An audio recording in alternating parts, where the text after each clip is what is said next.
The unacceptable failure bit, people assume but don't articulate. But let's articulate it up front.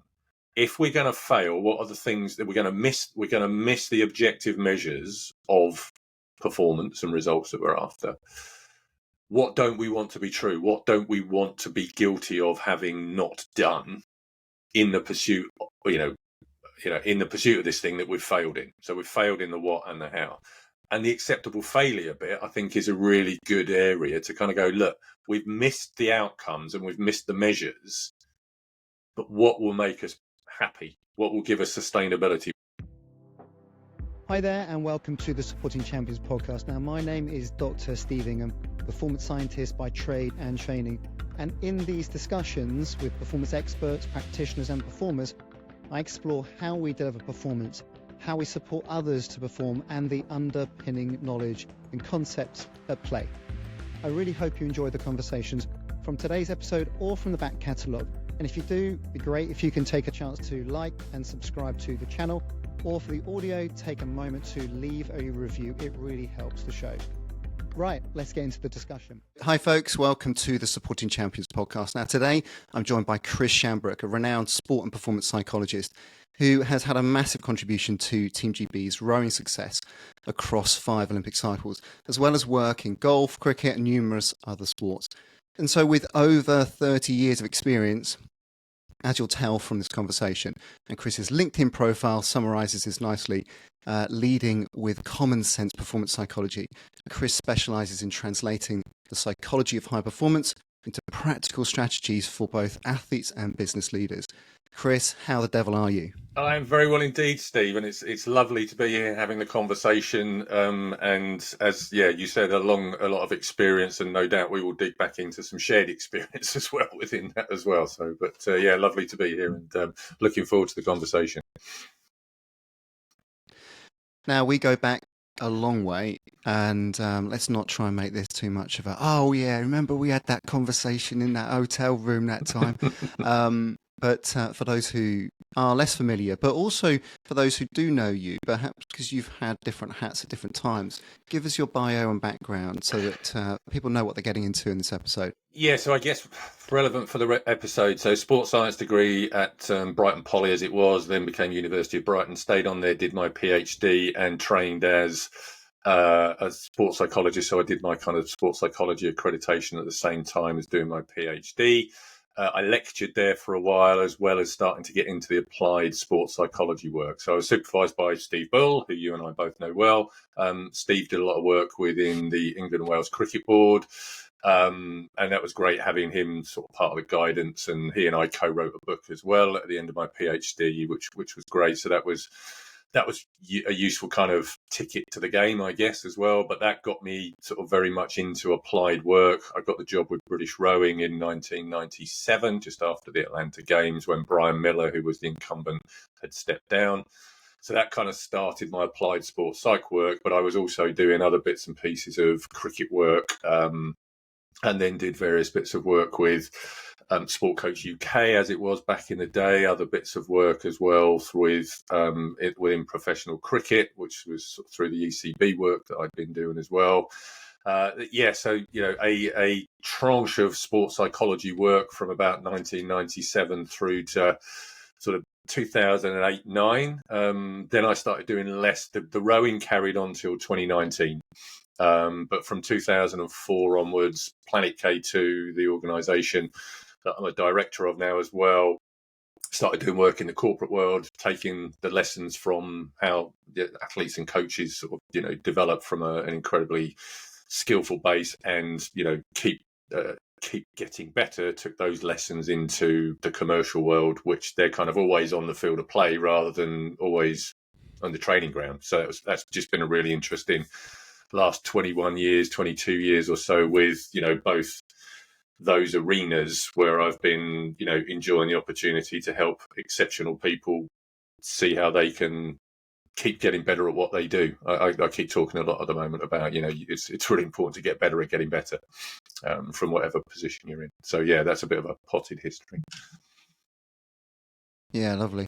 It's that mental game plan, the book you wrote with Steve Bull, and I forget there was a third author. John Albinson. John Edwards. That was I guess a stamp of approval, wasn't it? That was sort of, oh yeah, okay, Chris is on the map. You had to write a book to sort of be considered for applied work then, didn't you? Yeah, well, I think you still do as well. If I look at where Oh, you right. see where you see people kind of making an impact, there's usually a book associated with it, Yeah. and then kind of lots of things that come from there. So, but yeah, the mental game plan. But that was a great opportunity because Steve and John had written a first edition some years ago. Because Steve did his masters with John at Queen's University in Canada.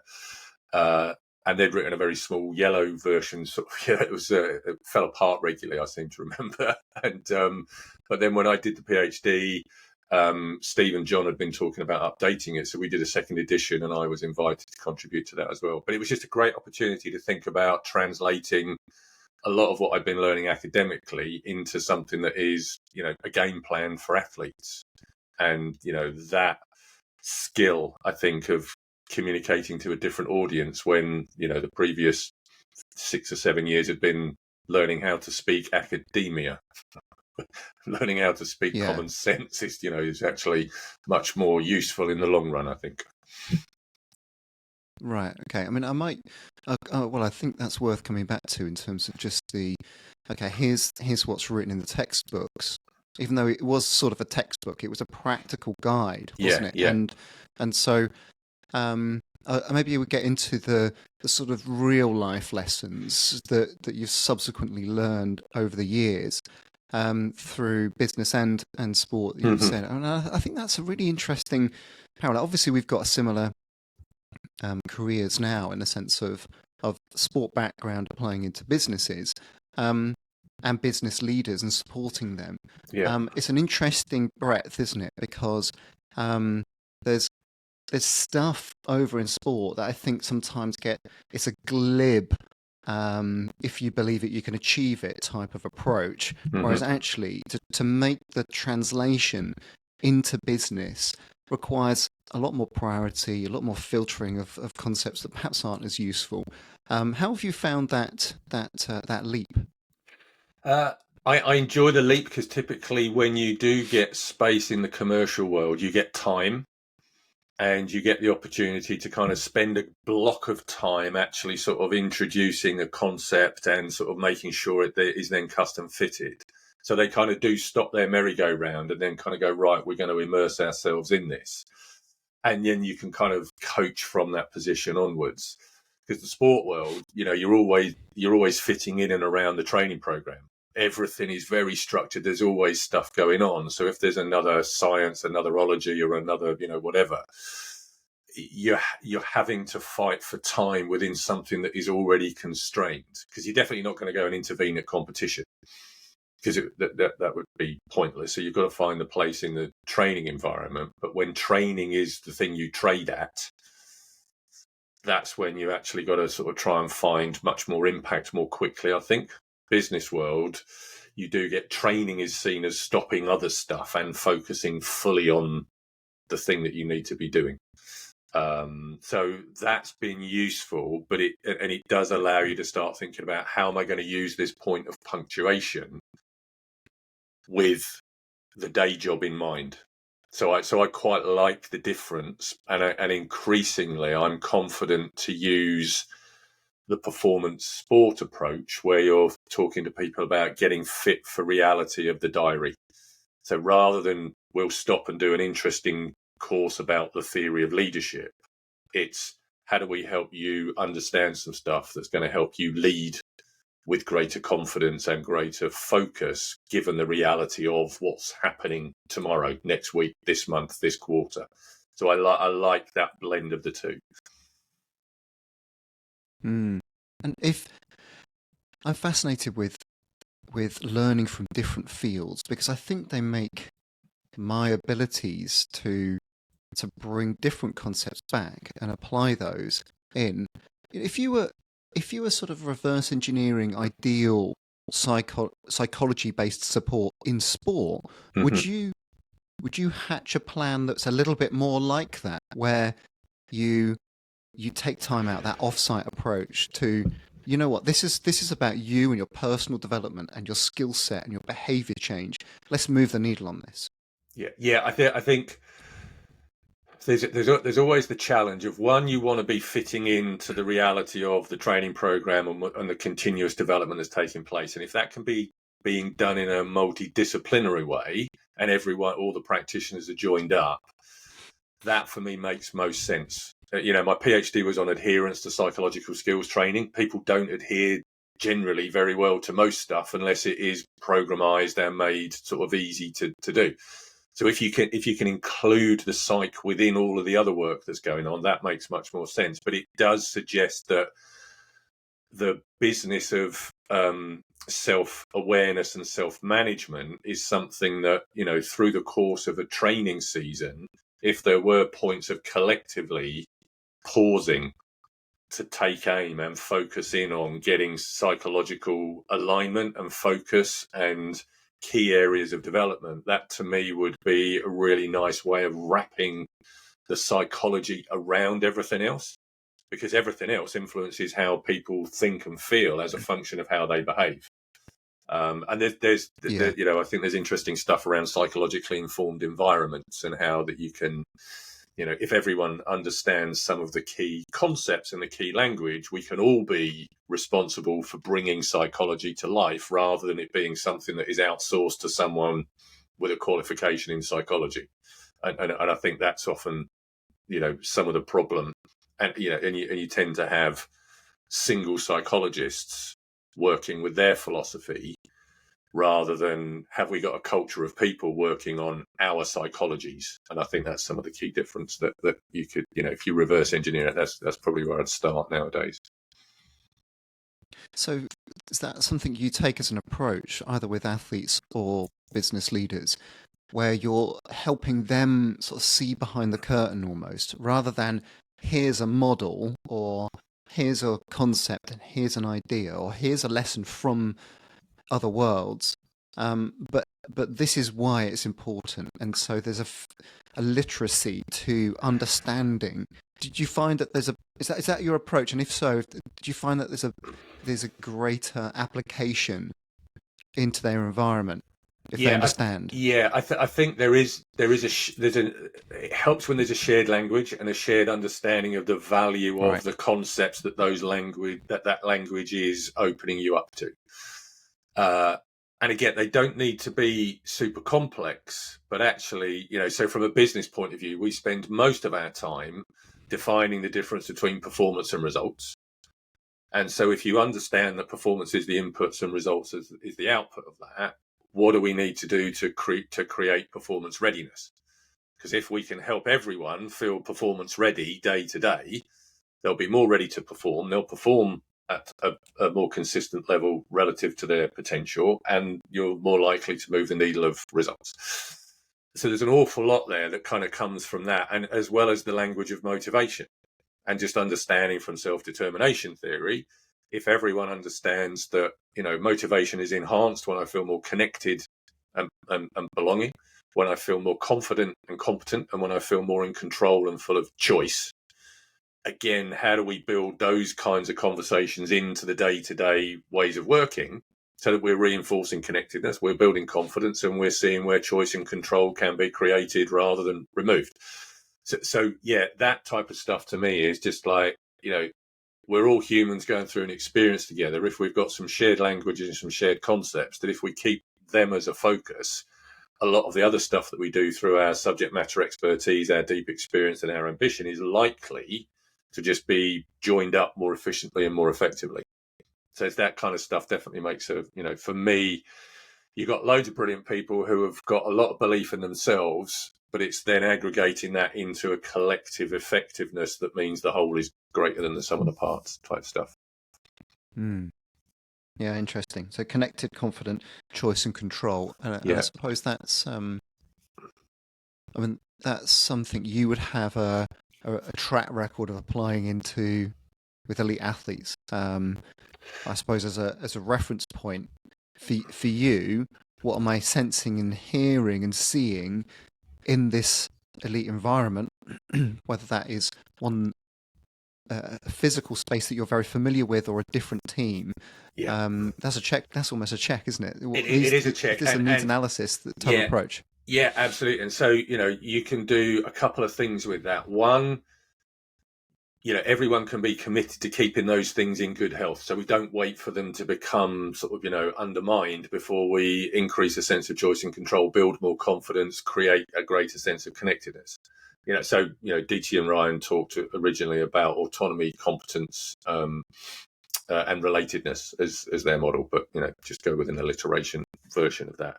But I think where you've got everyone kind of going, can I keep my own sense of motivation in good health? Can I contribute to a culture where we're all aware of, our responsibility for that? That's great. But equally, then when you look at threat and challenge psychology, and the thing that differentiates between perceiving a threat or perceiving a challenge, that model talks about feeling control in the moment, feel confident that you've got what it takes in the moment, and be curious to, you've got an approach goal, curious about what can I achieve.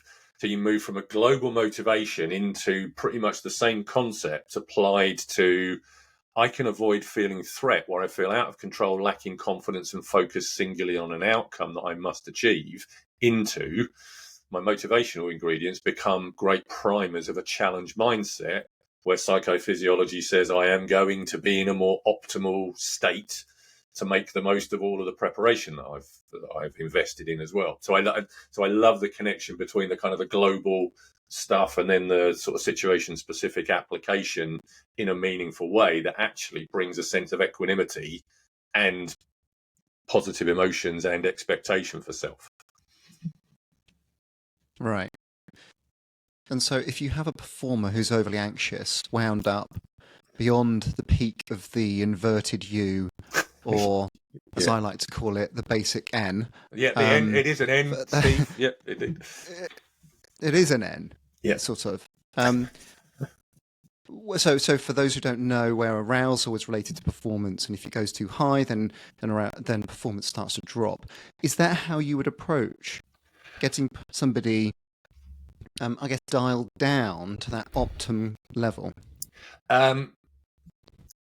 So the approach with the anxiety piece is, for me, more global, because if someone has entered into this space where there are going to be moments that matter and moments of significance, being able to understand that choice, understand the consequences of that choice, but prepare appropriately to enter into those moments that matter with a challenge mindset, where I'm going to maximize my control, I'm going to build on a foundation of confidence, I'm going to be curious about how well I can actually deliver.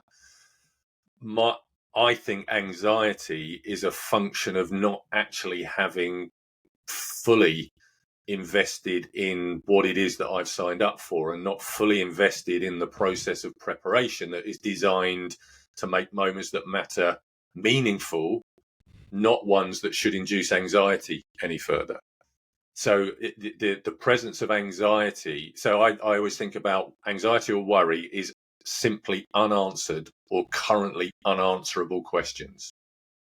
So if I haven't answered the question of will I win, will I be good enough, I can't answer that. And I might answer it when we're finished, but what I can answer right now is, can I stick to something that is familiar to me that I have faith in? Can I respond with the desire to be my best self today? Can I respond by doing a typical move that I always do to kick things off? So, the presence of the anxiety for me is an admittance of failure in thorough preparation for moments that people have chosen to want to be in.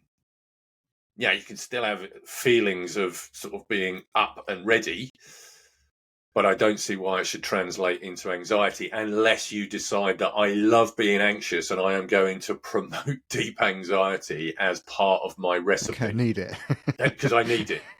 Yeah, and there are definitely people like that, but it should be a choice rather than we have a constant aversion to this thing, or it should be something that we deal with remedially when we notice that, it's happened. That for me is a little bit like, from a technical preparation perspective, someone finding out they haven't got the ability to execute a skill that would have been quite useful for them in the midst of competition. It's just like, you wouldn't do that, so why should we do that with psychological qualities? Yeah, okay, there's lots in that then. So the value of preparation in answering those questions in advance, in advance. the value of routines that create familiarity that you have confidence and faith in. Yeah. I'm assuming that there is some sort of pullback of focus, whether it's mindfulness or whatever it might be, but as the brain starts to intensify its processing and everything's starting to speed up and become a little bit more fraught, that the underpinning skill there is also to bring it back to my routine and my preparation and what's got me here, to Yeah. support that, which you Yes. might not realize, which again is probably something again needs answering before before before absolutely. they get there. And if I, can I get good at noticing when some of those things are happening? Because if I get good at noticing it, I can then have an appropriate choice that I'll make as to how am I happy going at that pace?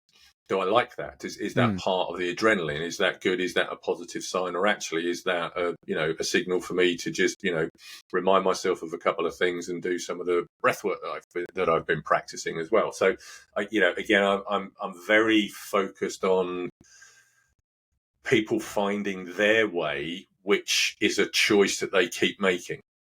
Because it might be, I do love that buzz. So I'm going to recognize and kind of go, good systems, getting ready, appropriate level of preparation. But other times you might just kind of go, actually, I'm ramping up too quickly here. This is going faster than I might normally do. Let's just kind of double check back in with a couple of, where are we at? What do I need to remind myself of? So, I'm very much taken by the fact that there isn't a correct good or bad psychology. Each individual has their way of relating to themselves that allows them to be accepting of, this is how I do stuff and how I optimize my psychology and my experiences. And so, how do you introduce that? You and I have both been in situations and are surrounded by performers that are not interested in having a conversation about psychology. And you and I have both been around people who weren't interested in it, but have become interested in it. How do you lead that conversation out? Because, and this is me playing with this, rather than playing devil's advocate. But it's more. I can't imagine a situation where you'd go, right, we need to plan for anxiety. That's not a cool conversation starter. But planning to prepare and reverse engineering or thinking through the scenarios, I suppose you do have to head off the traps and the what ifs, which inherently are attacking what could be negative outcomes or negative responses. Yeah. And, I think it's, for me, it's introducing the overall training philosophy that everyone is very used to. So, if we want to, from your area of expertise, if there are physiological components that you want to enhance, we're going to systematically do some work which will allow us to go through a process of knowing those things are growing. Technically, if we want to improve the skill that we execute something with, we're going to practice and we're going to rehearse. So for me, it's about introducing the fact that, well, the psychological stuff is exactly the same as these other things. We don't wait to get unfit before we start the real work on the physiology. We don't wait to become technically inept before we do technical training. So why should we wait for there to be a hole in our psychology for us to kind of go, well, I'd better do some work on that. So for me, it's about increasingly confidently saying, we would be letting you down if we weren't trying to mirror all of the other training approaches that you take when we're doing the psychology work as well. So so therefore, what can we do, which is proactive exposure to things which will allow you to become more and more confident in your ability to think and feel the stuff that is going to be most helpful for you in the moments that matter. As well as day-to-day training, because actually the psychology of day-to-day training has a huge impact upon the quality of work done, the rest and recovery that follows.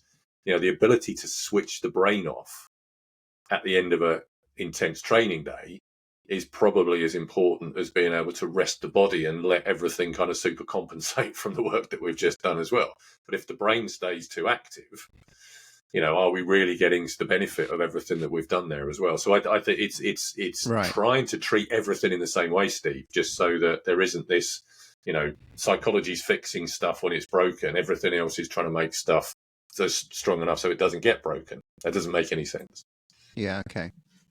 No, I mean, I like that mental skill of switching off in that sense. Some of the best performers, just that sort of whiplash ability to intensely focus, but then just not care within seconds. Yes. And I mean, some of the best training prescriptions I think I've ever made, and there is some nuance and subtlety to this, not as crass as it sounds, but it's to say to someone, go and have a pizza and go to the cinema.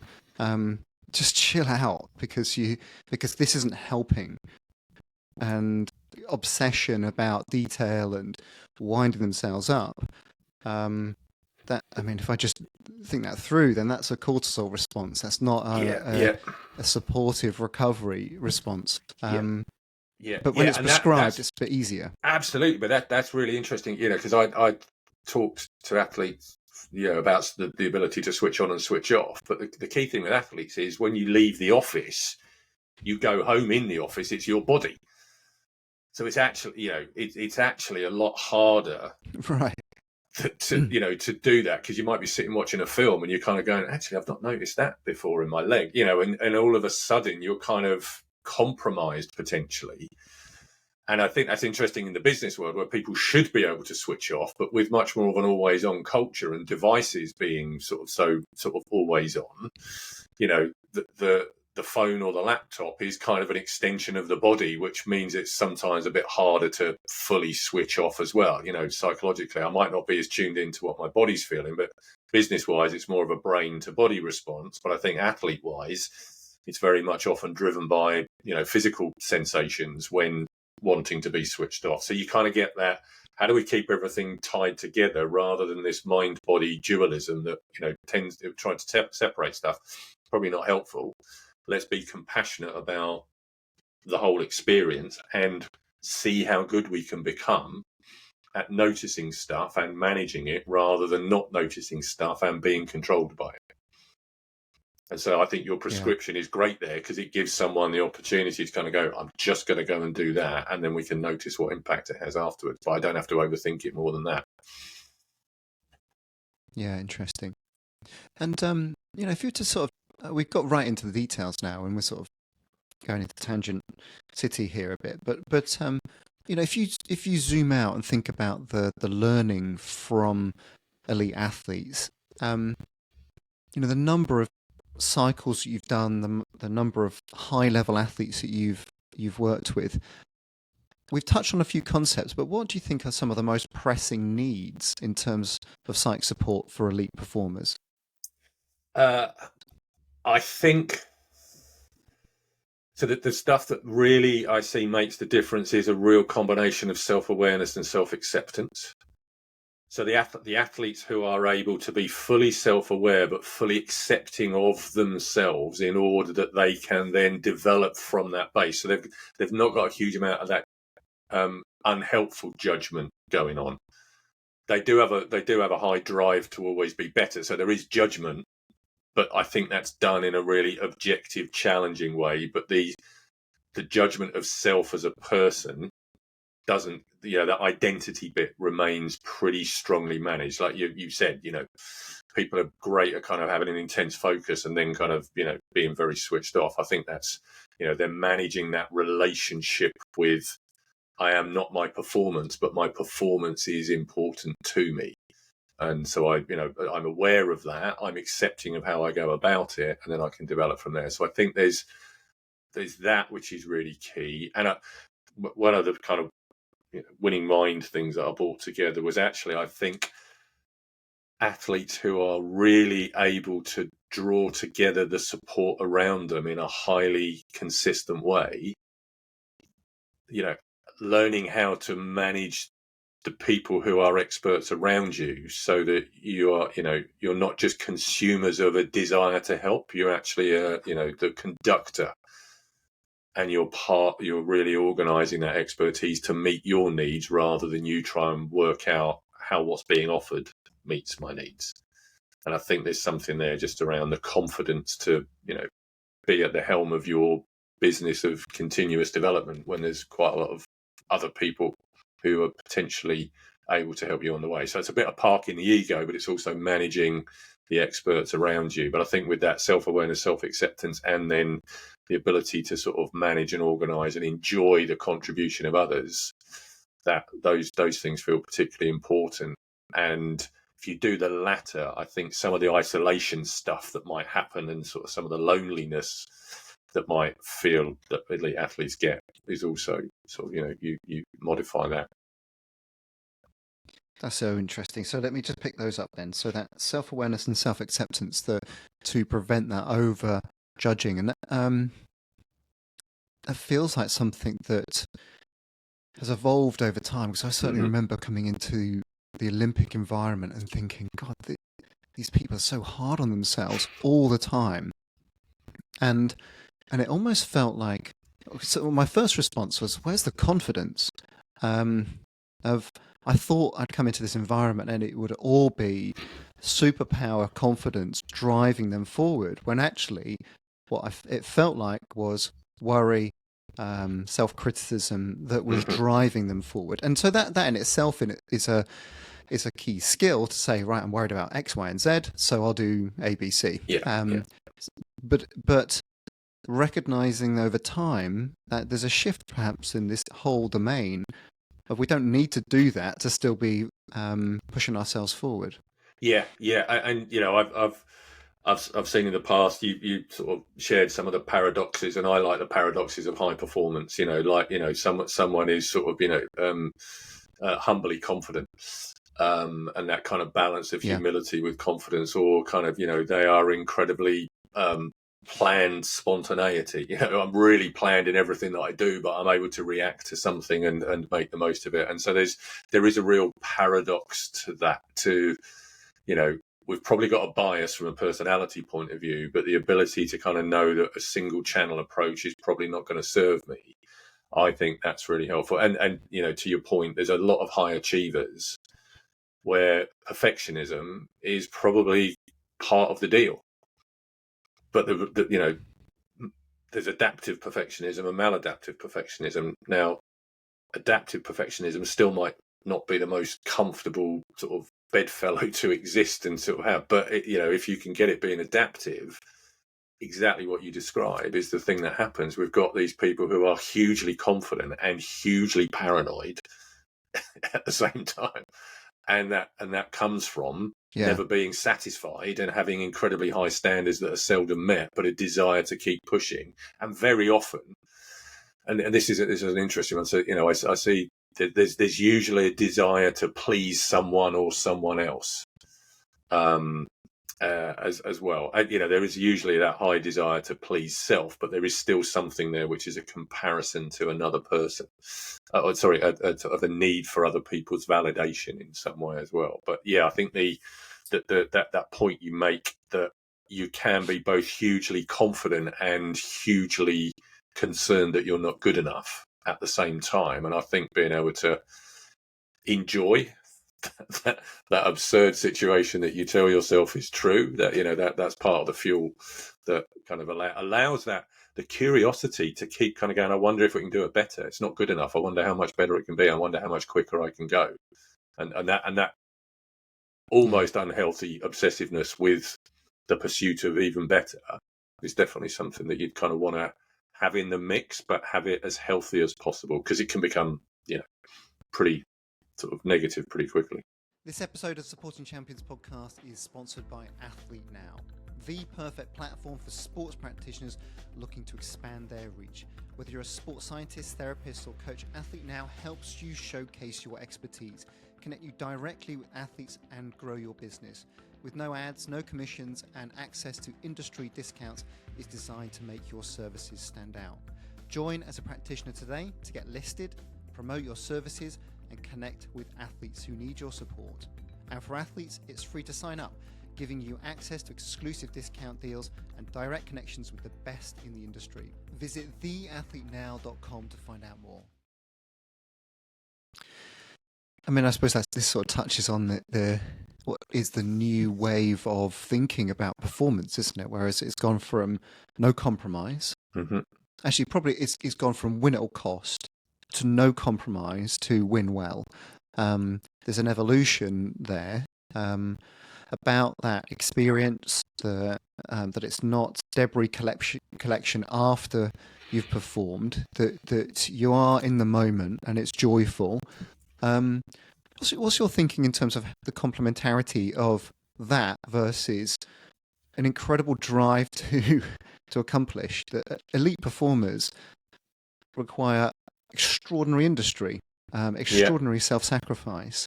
And I'm still struggling with this. I still don't have resolution on how the balance can be struck to push the boundaries of human performance, but it's sort of consensual and nice and okay, and it's such a it's a I'm not on one side or the other. I want to find ways in which that we explore this, but I still don't get it. Don't know.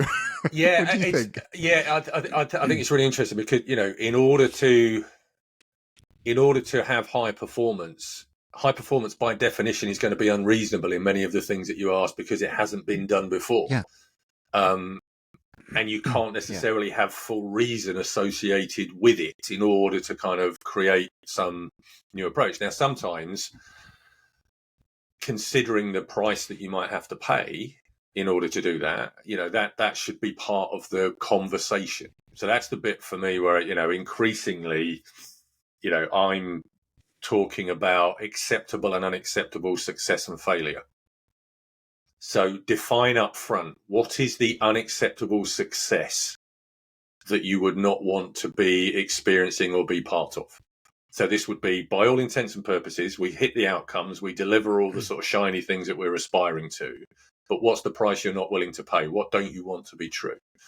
Let's do the same for acceptable success and kind of go, look, in an ideal world, this is the success and this is the experience and this is how we feel about it and this is how we've orchestrated it. The unacceptable failure bit, people assume but don't articulate. But let's articulate it up front. If we're going to fail, what are the things that we're going to miss? We're going to miss the objective measures of performance and results that we're after. What don't we want to be true? What don't we want to be guilty of having not done in the pursuit, in the pursuit of this thing that we've failed in? So we've failed in the what and the how. And the acceptable failure bit, I think, is a really good area to kind of go, look, we've missed the outcomes and we've missed the measures, but what will make us happy? What will give us sustainability? What will give us a platform to go again from? Because the difference between success and failure objectively might be tiny, but actually the difference between sort of acceptable and unacceptable, those are significant. And for us to really understand the acceptable stuff that we want to be true and that we'll collaborate together. So I keep talking at the moment about having conspiracies of excellence, but let's be explicit about this. We'll conspire to make things as explicit, as excellent as possible, but we're going to have to do this by articulating some of the stuff that typically has been assumed. And when it's assumed, that's when we get into some of these, this is bullying or this is not acceptable. It's like, well, we haven't had the conversation to calibrate around those things in the first place. So I'm thinking that's one of the ways in which we can take aim at the journey as well as the destination, and then use that as a kind of a check-in as to how are we going and do we want to change this? So it's got to be a dynamic checking in with it rather than a once and done type thing. Yeah. Okay. I like that. So, the very essence of it does feel, and I suppose this is similar to working in business where you've got cross-cultural teams, different communication styles. How do we navigate this? Well, talk about it. Have the conversation, agree it, and do it in advance. I think because when an athlete is puking up on the track and they're really struggling, and you think they've got 3 more reps now. Do I push them? Do I say, come on? But that feels uncomfortable, a little bit sadistic, but it's probably what's required. If we haven't had the conversation, then I'm floundering. Yeah. But if I've already asked you, what do you want me to do in this scenario? Yeah. When you're 3.5 years out from you wanting to peak, and you've got to do the work. But that feels a lot more grown up these days to find Yeah, an agreed way of approaching things. yeah, I saw some interesting stuff last week around the importance of uh, creating consent, but constantly checking in on consent, and so because consent has been created, but then you actually are engaged and moving forward. Let's just check we're still okay with how we're progressing, and let's keep we should expect this is a dynamic thing, and that how we experience it might differ. So we should just keep checking in, kind of, are we still in the kind of realms of comfort for us, and are we feeling like, what we talked about, and now it's the reality point, how's that doing? And I like that example of kind of athlete pushed to the point of vomiting. We've talked about this, and we sort of talked about that, and we said, right, the intent is that's a sign of this thing going on. How are you actually feeling now that that's happening? Let's do the protocol we said we'd do, and right, how do you are we going to go for it? And then it becomes a shared thing. And you may even have talked up front and kind of go, well, look, in that situation, you've said you want me to push you, and how's that feeling? So I think that's quite interesting in terms of ongoing checking in of the kind of consent to continue and enjoy the kind of pursuit of what it is that you signed up to kind of combine yourself to do. So I think that that stuff's really interesting. Yeah, it's interesting. So I mean, that would feel like it has a natural home in a review debrief. How was the session? How did you respond? What are your thoughts? What your feedback? That feels like a natural place to have that conversation. Otherwise, it could feel a little bit like, get on and do the 3 more reps. Is that okay? It would feel a little bit awkwardly British, wouldn't it? Rather than in the session. But you've also got that sense of, right, well, it's on the program. It's on the program. We said 10 reps. Actually, I think you should stop early. Athletes don't like that either, do they? Yeah. So No. sometimes if it's formed on the program, I'm going to do it. You said, but then now you're saying subtle symptoms show that I might need to back off. Yeah, and I think that's the whole trust thing, and that's really important. That we're here using our different perspectives to constantly make the right decision. But I think the opportunity to sort of brief and debrief as you go, and then have a debrief at the end. It's a constant feed forward mechanism. And if we practice it, you get kind of pretty familiar, because more often than not, you're going to find the situation that's going to go, well, we've said how it's going to be, and it's rolling really well. We don't have to interfere. That's going to be 95% of the time. These other instances are going to be outliers. They're not going to be the things that happen very often, which means that actually when they do happen, we can probably be a bit more explicit about kind of going, look, it's one of those rare occasions. Let's just be really mindful about this. Let's just do it, because I don't think that dilutes that entire feed forward commitment that has been set up and has been behaved successfully many times before. And that's a lot of the things that I see in a lot of the work, is that people are always worried by the outliers. But what if this? What if that? It's just like, well, how often will that actually happen? And let's be aware that it happens this often. So we've got a very specific thing to do on the rare occasions that it does happen. We shouldn't be building our whole interaction around these eventualities, but we should have a game plan for these eventualities. And the other thing is, like you say, what if we've done a session and it's gone really well and we're ahead of the game? It's not that we're doing it we're not doing it because we're worried. We're doing it kind of go, look, that feels like we've got to where we need to be. We don't need to do anymore. We're just reproving a point and sort of fatiguing you more than we need to. So we don't want to miss the upside of making better progress than anticipated, because all we worry about is when have things not gone as well as we might like them to. Just the other quick one on that's why for years I've just talked about the 100% mentality. So if you rock up and you're feeling 7 out of 10, ready to do a day, just get 7 out of 7. See what it looks like when you make it 7 out of 7, because you've still got all of that really helpful stuff in there. 7 out of 7, let's see. And if we can always get 100% out of what's available, that's a great characteristic to have. Because if I am a 10 out of 10 ready and I know I'm going to get 100% out of that, I'm really excited. And if I'm 5 out of 10 ready and I'm kind of a bit disappointed, but I know I'm going to get 5 out of 5, I still know I've got a platform to build from. So that's where a lot of this stuff comes for me in terms of, given the level of performers we're talking about, a 6 out of 10, a 7 out of 10, there's still so much valuable stuff there to take advantage of. And that's where I think if it's a feed forward, make the most of it all the time, we deal with ambition and reality in a really healthy way. Yeah. I mean, it's complex for performers these days, isn't it? You know, perhaps when we first started out, they rocked up, they trained, they went home. And obviously there was coach-athlete relationship and dialogue, perhaps a little bit more of a parent-child type relationship, more as a common standard. Mm-hmm. But as you allude to, these days, that sense of selfish pursuit doesn't always help the athletes. They have to be collaborators, they have to be leaders, they have to harness and motivate the resources around them for them to stay engaged and to help propel them, like a whole team of experts that they're drawing upon. That's another skill set that perhaps offers a boundary for. I think it's a really important skill set, Steve, as well. And also, I don't think athletes who would kind of get to the point of saying, do you know what, I'm really good at being led.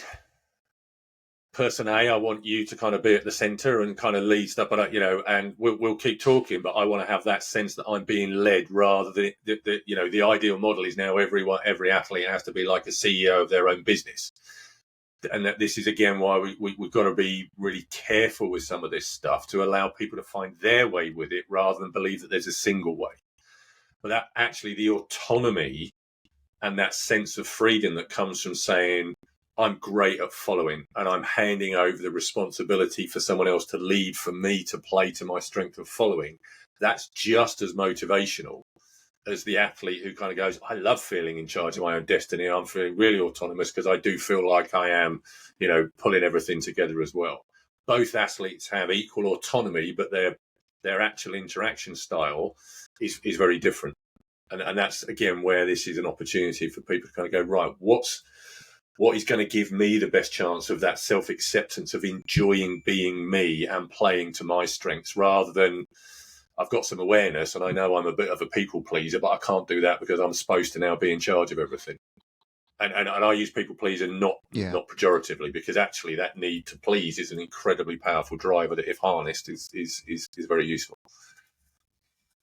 Yeah. Okay. Yeah. I mean, that is important too, isn't it? That you do want people just to be able to rock up and perform, and concentrate on the performance of the training and doing that really well. I guess so I haven't got an example for that, but the Alistair Brownlee on the podcast was just a CEO of performance. He was steering aerodynamics.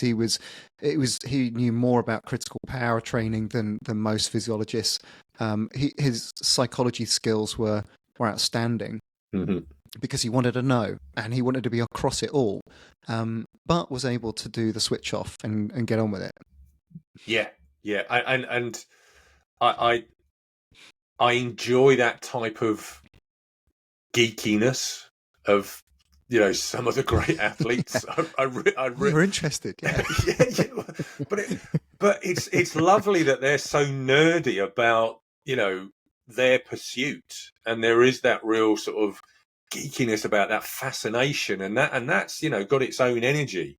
But that ability to switch off is therefore also very important, because some of the tiny details could become almost sort of obsessively important. But that ability to pursue the geekiness with perspective as well, I think that's great. I think I keep seeing lots of clips of great people talking about how their brain is working while they're doing stuff, and it's just like, it's so beautiful to listen to the exquisite way in which they are communicating with themselves.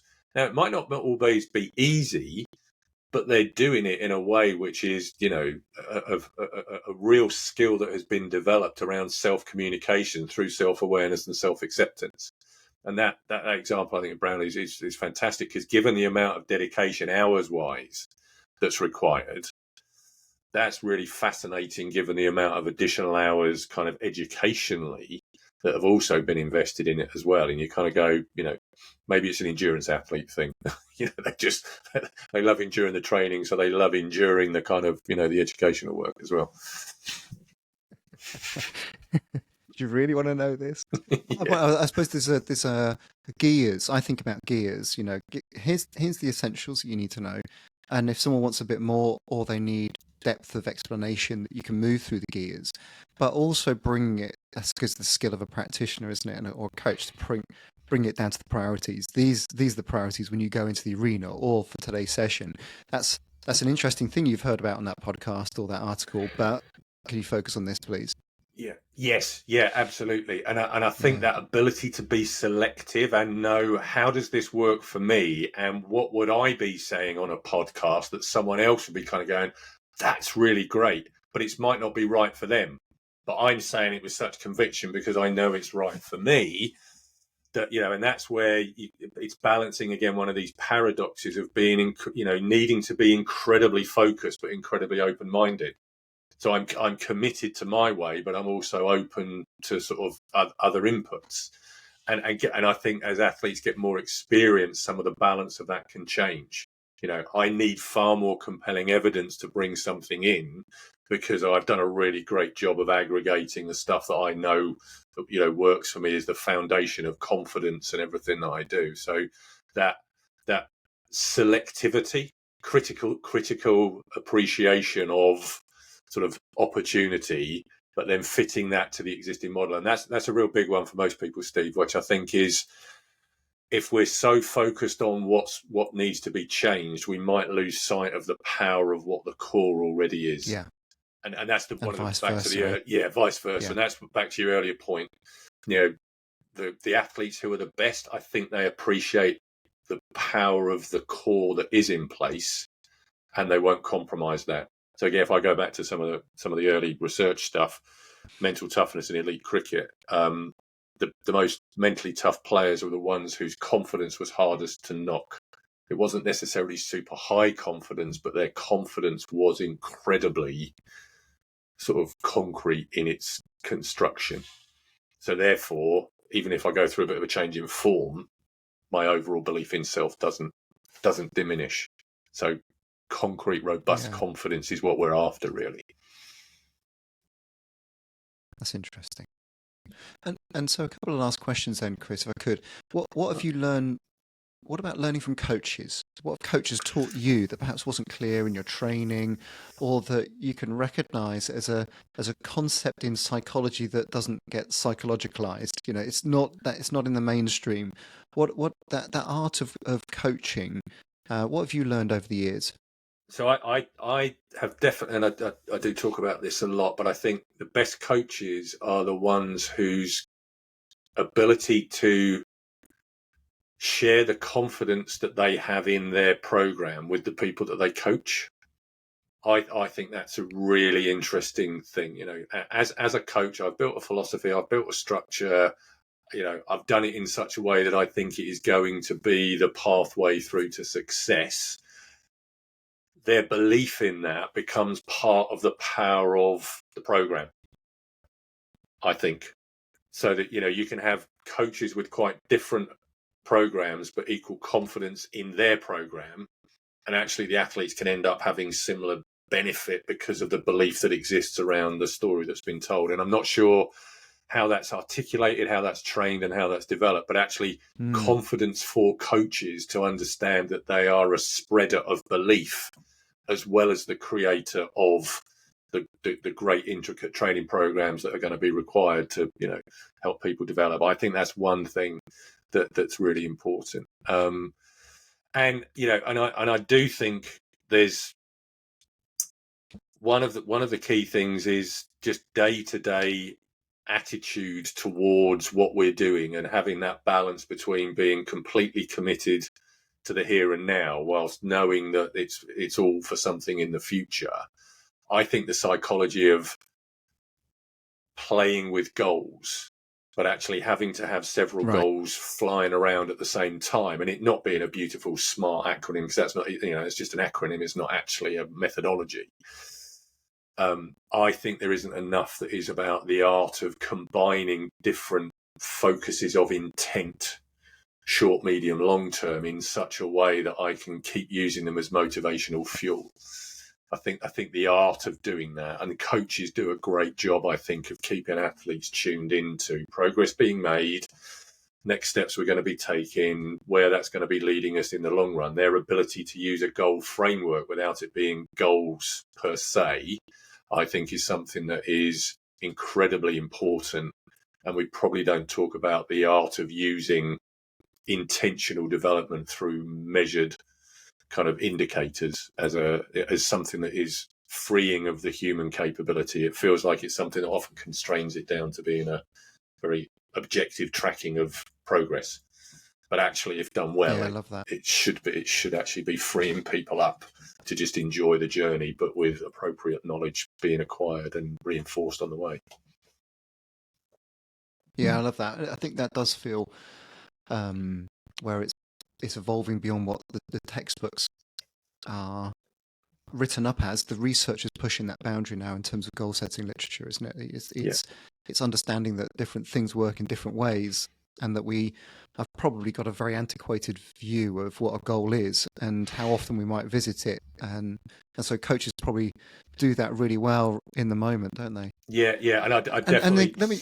I definitely suggest to people to sort of look at Professor Christian Swan's work on open goals and using open goals as a source of sort of sort of high quality motivation. We've recorded a podcast with him, and it was exactly that in terms of just having that flexibility, but the understanding that do your best goal or a vague goal might just be as powerful as a distal goal or a proximal goal, and he was really clear on that. Yeah. And then what about from business? What have you learned from business that you think actually, a sport could really learn from that? So I think what's really interesting from the business point of view is that, they are always on the field of play, pretty much.